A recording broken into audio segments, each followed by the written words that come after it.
Hey gang, I think a lot of you have seen the Steely Dan stuff I've been posting recently. I've been having an internal conversation as a result that I wanted to share. There's a type of Steely Dan fan that is not sold on the idea of artistic interpretation for anyone else. This is definitely not limited to the Dan, but if you play some Steely Dan, these folks don't stop at reserving judgment. They're gonna be the hall monitor too.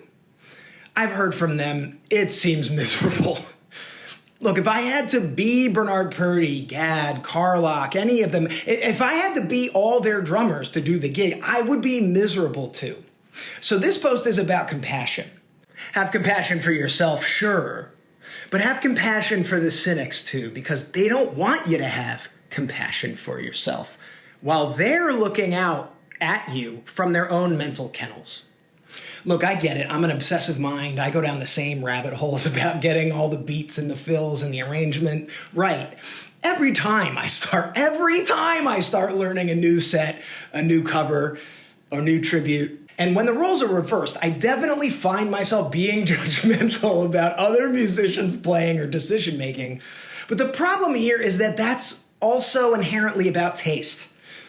It's not up to me to litigate others' taste versus competence. That's just a waste of time. There's only cause and effect of artistic interpretation. I loved that. I hated that. That didn't do anything for me. And most importantly, why?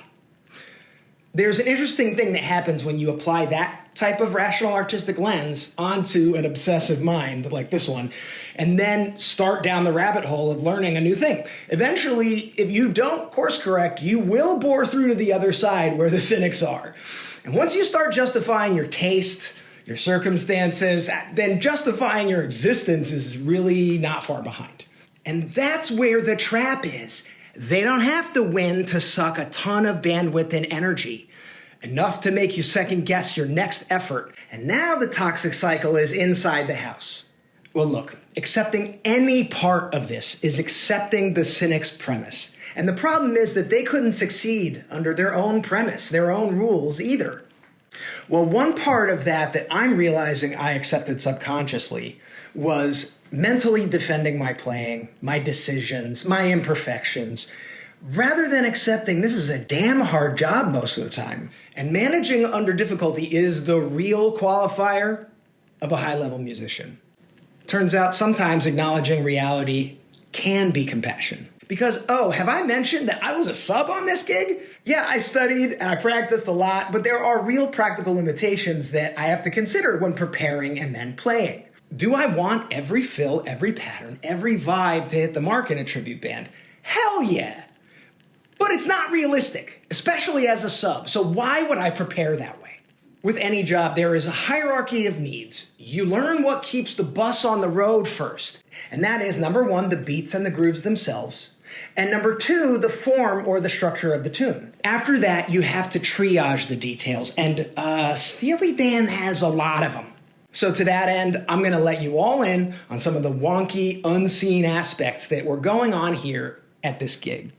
To give you some insight into how all of this is managed mentally, how many layers of information are actually being parsed, and how fucking good I am at driving the bus under less than perfect conditions.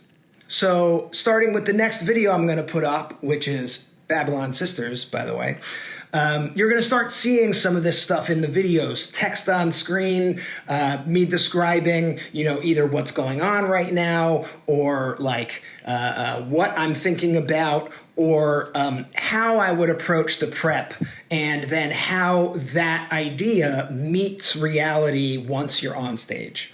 So I hope that you'll enjoy that stuff. Maybe it'll give you an additional layer to your understanding and how you're engaging with the music or with what you're seeing on the screen. And next time you see the cynics going at it, remember, must be miserable.